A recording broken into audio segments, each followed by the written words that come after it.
Assalamualaikum teman-teman. Perkenalkan, nama saya Zuratunisa, jurusan Ilmu Al-Quran dan Tafsir dari IAIN Pekalongan. Pada video kali ini, saya akan membahas mengenai biografi Sayyid Qutb. Nama lengkap Sayyid Qutb adalah Sayyid Qutb Ibrahim Husain Zazili. Beliau lahir di Kampung Mausyah, Provinsi Asyut, di dataran tinggi Mesir pada tanggal 9 Oktober 1906. Beliau dibesarkan dengan keluarga yang memprioritaskan ajaran agama Islam serta cinta dengan Al-Quran. Sayyid Qutb adalah anak ketiga dari 5 adiknya.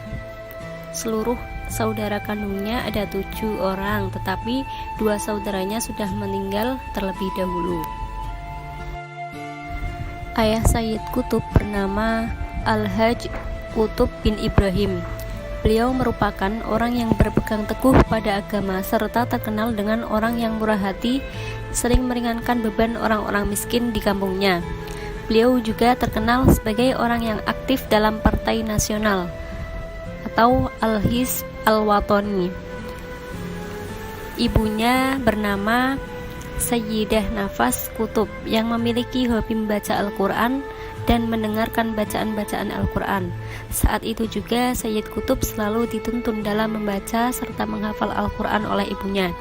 Dan belum genap 10 tahun umur Sayyid Qutb, beliau telah memperoleh gelar sebagai hafiz. Pada umur 13 tahun, beliau melanjutkan sekolah di Kairo. Pada tahun 1928 sampai 1933, beliau belajar di Darul Ulum untuk mendapatkan gelar sarjana. Kemudian, beberapa tahun beliau bekerja di Kementerian Pendidikan serta membimbing di salah satu sekolah. Lalu, pada tahun 1930-an dan 1940-an, beliau membuat karya tulisan dalam beberapa surat kabar serta jurnal Mesir.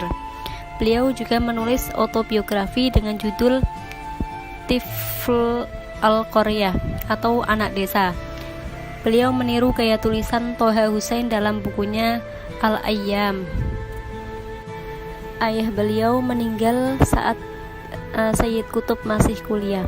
Tak lama kemudian ibunya juga meninggal menyusul kepergian sang ayah. Meninggalnya 2 orang yang dicintainya tersebut menjadikan Sayyid Qutb sangat kesepian. Namun, kondisi ini dapat membentuk pengaruh positif dalam karya tulis dan pemikirannya.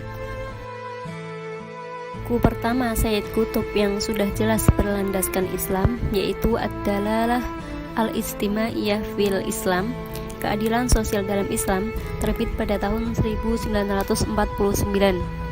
Pada saat beliau kembali dari tugas belajar di Mesir, beberapa pemimpin Al-Ikhwanul Muslimun memberi hormat kepada beliau sebab mereka menganggap beliau sebagai sahabat dan mereka berdiskusi mengenai buku Sayyid Qutb. Kemudian salah satu perwira menganggap bahwa buku tersebut menjadi salah satu buku yang sangat memengaruhi pada masa revolusi. Pada bulan Juni tahun 1957, Sayyid Qutb berada di penjara Tarah dengan banyak anggota Al-Ikhwanul Muslimun yang ditangkap. Kemudian berencana membunuh Nasir pada bulan Oktober 1957. Pada saat di penjara, terjalin perselisihan antar para tahanan serta para penjaga penjara. Dari kejadian tersebut, banyak anggota Ikhwanul Muslimun yang meninggal.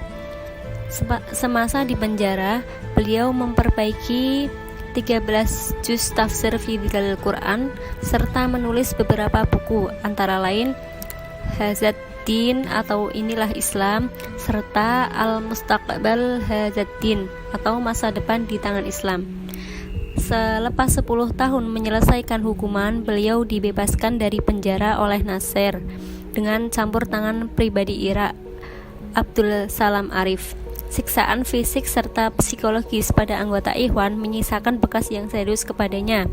Selepas bebas, beliau menerbitkan buku Ma'alim fit Thoriq serta menyebabkan beliau ditangkap lagi pada tahun 1965. Lalu pada tahun 1964 Sayyid Qutb dibebaskan sebab alasan yang sama dengan campur tangan Presiden Irak pada saat itu, yakni Abdul Salam Muhammad Arif.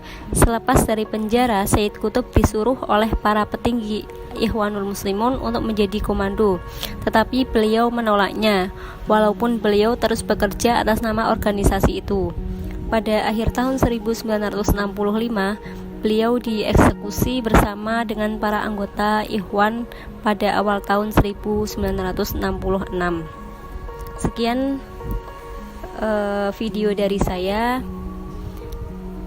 Kurang lebihnya mohon maaf. Wabillahi taufiq wal hidayah. Wassalamualaikum warahmatullahi wabarakatuh.